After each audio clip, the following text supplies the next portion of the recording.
UFC 306, Umali versus Dvalishvili. I'm going to break down this card. I'm going to give you the early predictions. This card is going to be a banger. There's many spots I like. Now, before we start, I want to let you know that we have a Telegram account, a Telegram group, which is free. I've been killing it. I've gave guys contender plays that won. I've gave guys the Bellator, the PFL plays that won. We are literally killing it. We're getting underdogs. The group is free. And we got Ryan Loader. We got Tabata Ricci. We had some underdogs like Andrei Puliev in Dana White Contender Series. We got the over. We got Nick and Wellmaker. It's a fun group. It's free. The link is in the description. Join us today. Now for the card, let's start with the first fight of the night. We got Raul, Rosas and Aoriqileng. Listen, I wasn't impressed by Aoriqileng. He had a fight against Marcos, and Marcos was winning, and there was a groin strike, and he found a way to get a no contest instead of a loss. Before that, he had a fight with Munoz, who's a good jiu-jitsu guy but has no wrestling. He lost to Ayman Zahabi.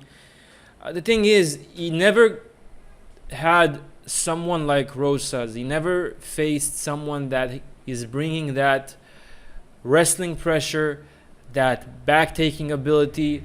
And if you look at some of his losses, he has 3 losses that came out of submission, right?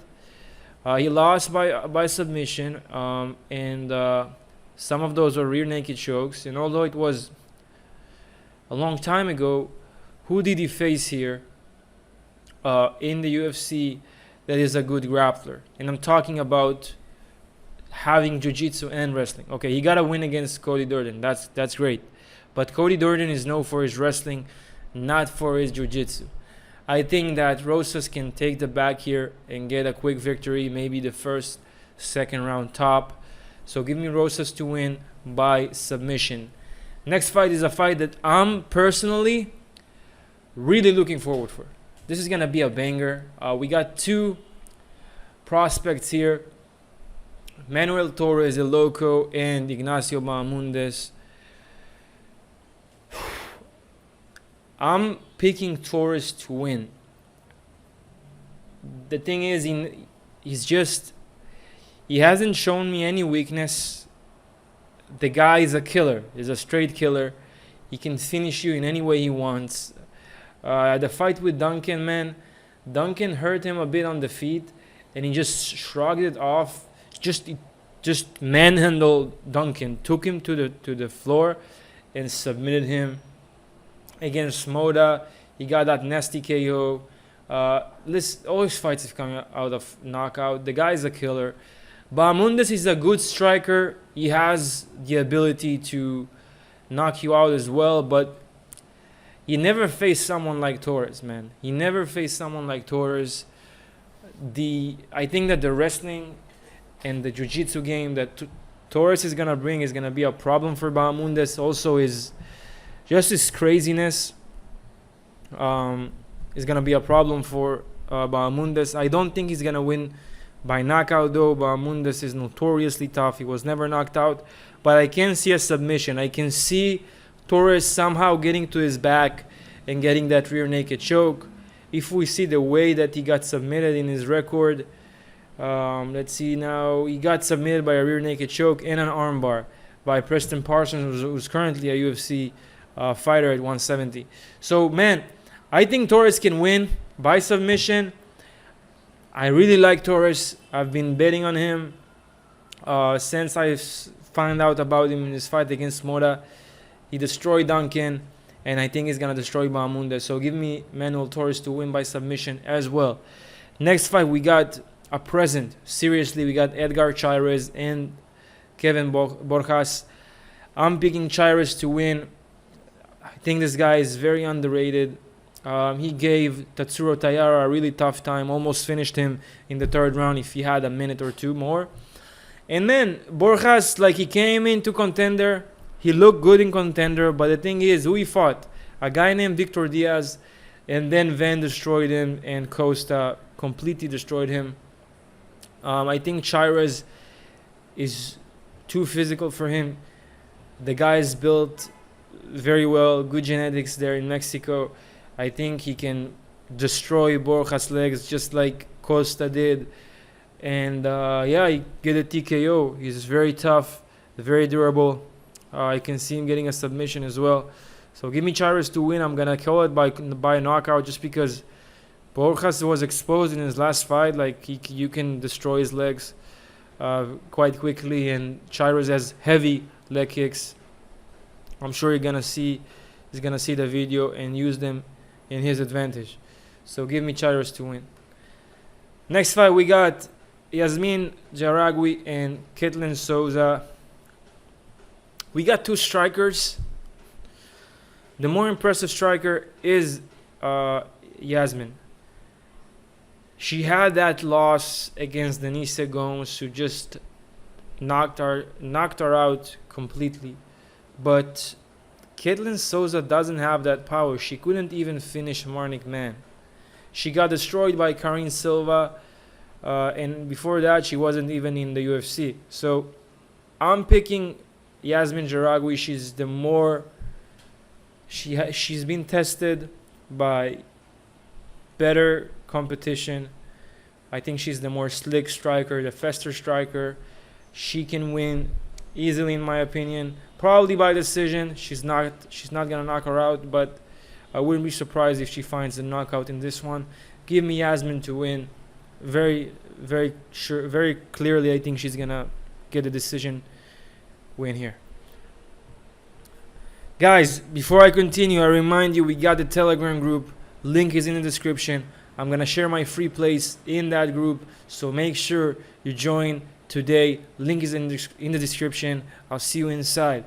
And like the video, subscribe to the channel. If you appreciate this early prediction, just click the like button and comment what's your favorite spots in this card. And we go to Irene Aldana and Norma Dumont. Listen, we got two complete opposites here. Norma Dumont, she's known for her constant wrestling, her constant pressure. She just keeps coming and coming, and we saw that in her fight against Jermaine the randomie. She wouldn't let her start her game, which is the striking. And the same thing will happen here with Aldana.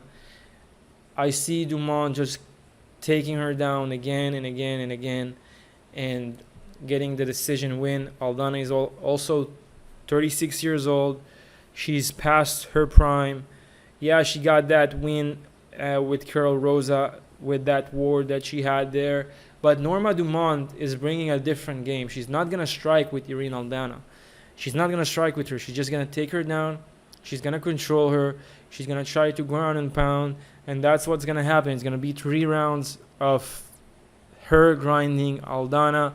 And Dumont, man, she's tough. She was knocked out one time. I don't think it's going to happen this time. So just give me Dumont to win by decision. I don't see her finishing Aldana.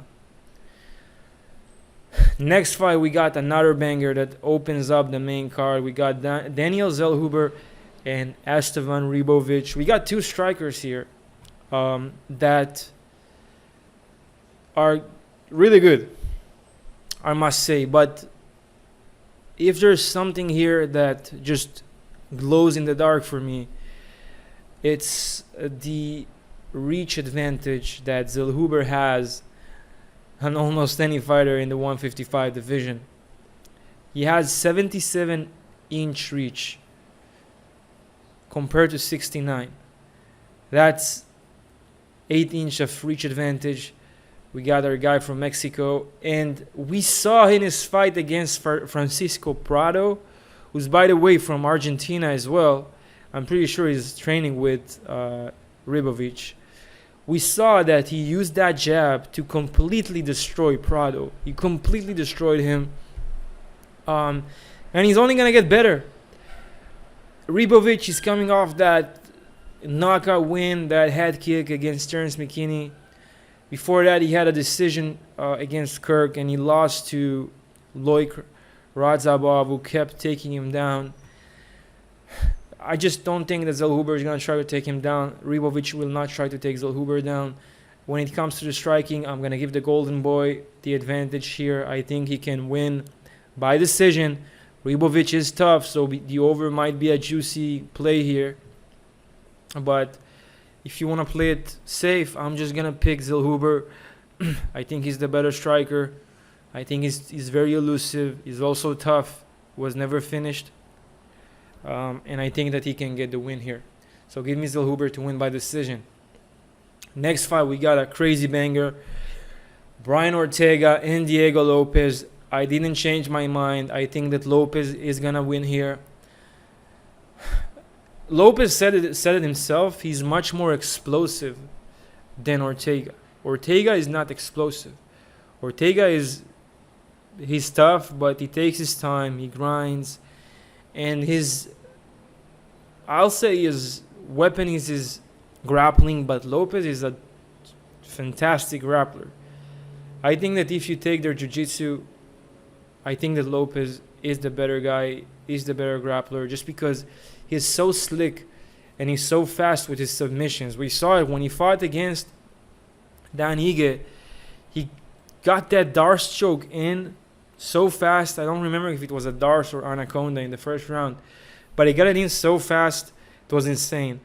Ortega is good. I don't think that Diego is going to submit Ortega, but I do think that he's going to win. I think he's better on the feet. I think he's going to have the more wow moments. Ortega, man, the only thing he can do here is maybe try to take Diego Lopes down, have some top control, try to get some ground and pound. But Diego Lopes has a good takedown defense, and I think that he will even accept those positions. And if he won't, if it stays on the feet, Lopes is the much more explosive striker. He has, I think he's going to have, again, the moments, because I don't see him finishing Ortega. Ortega is notoriously tough. He went 5 rounds with Max Holloway. He went 5 rounds with Volkanovski. So give me Lopes to win here by decision, but the pick is Lopes. Next fight, we got Ronaldo Rodríguez and Adi Osbourne, and I'm sure he's not gonna be above Ortega and Lopes. It doesn't make sense that this guy, who's I think it's his second fight in the UFC, being over Lopes. But listen, I've seen this guy fight against Dennis Bondar, and Dennis came in hot, came in fast, and Rodríguez just eventually broke him down and got the submission. I'm not impressed by Adi Osbourne. He got annihilated by Jafel Fialio. He got annihilated by Asu Almabayev, and he's gonna get annihilated by Rodríguez. Rodríguez has a really good submission game. He finished his last opponent by rear naked choke, and I'm calling it to finishing Osbourne by rear naked choke. We already seen Osbourne getting submitted 2 times. I don't see it being different this time. So give me Lazy Boy to win by submission. Very confident pick. Next fight, we got the co-main event. We got Alexa Grasso and Valentina Shevchenko. I'm picking Grasso to win. Shevchenko is 36 years old. She's past her prime. She had her chance in the last fight. She couldn't finish Grasso. Grasso is only getting better. She's still in her prime. And I think she's going to win again. Maybe she's going to get a submission. She's training with Diego Lopes. This guy is a menace when it comes to his jiu-jitsu. So yeah, I like Grasso here. I think that this is gonna end in her winning again, and maybe sending Shevchenko to a retirement, which she obviously can be proud of. But Now it's Grasso time. So give me Grasso to win. I think she's just she's the better fighter. She keeps improving all the time. She has slick boxing. She has a slick jiu-jitsu. And again, time is not on Shevchenko's side. Time is on Grasso's side. Give me Grasso to win.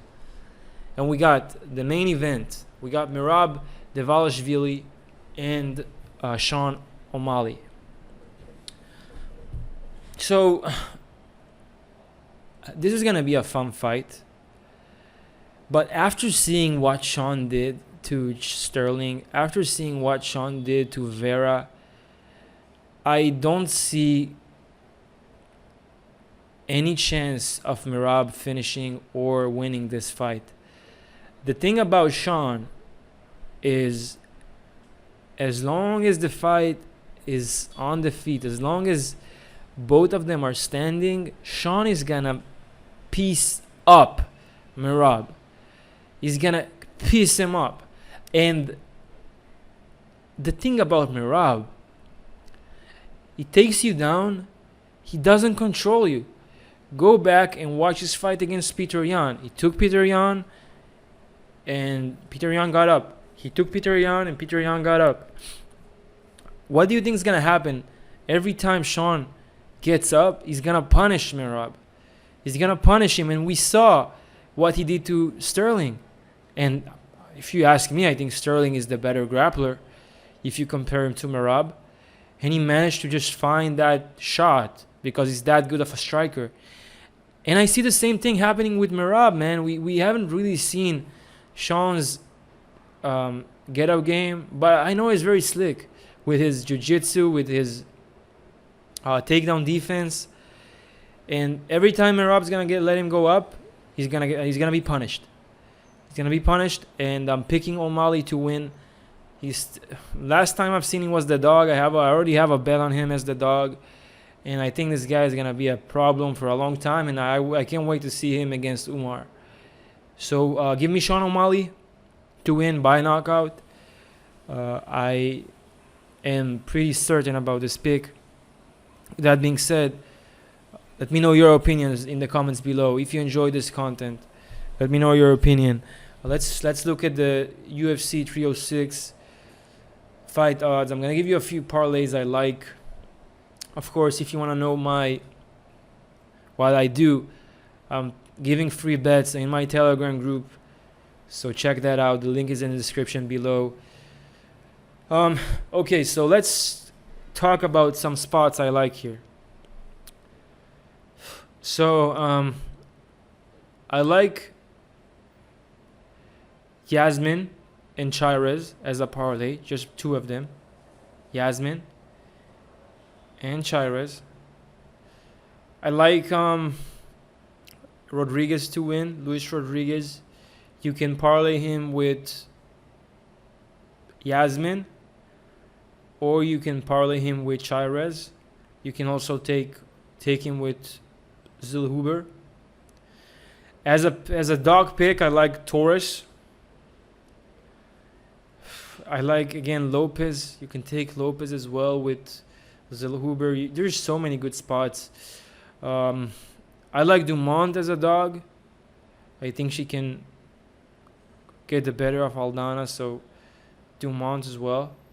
You can take her. You can as a straight pick. So dogs, I like Dumont. I like Torres, who, by the way, was a much bigger dog. I have a bet on him. Now look at him. People are understanding who Torres is, and the line is moving. So yeah, Torres as a dog, Dumont as a dog. Grasso is the favorite, so I like her. Sean O'Malley is still the dog, man. Sean O'Malley is a good pick, so I like Sean as well. Other than that, parlays, I told you. You can play Diego Lopes, Zellhuber, Diego Lopes, Rodríguez and Rosas. You can take Rosas and Jauregui to all your parlays. I think it's quite safe. So yeah, that's it, guys. Early predictions. I might do another video if things change dramatically. But if you enjoy this content, if you appreciate the early prediction, make sure you like, the video, subscribe to the channel, and check my Telegram group. The link is in the description below. I'll see you in the next one. Peace.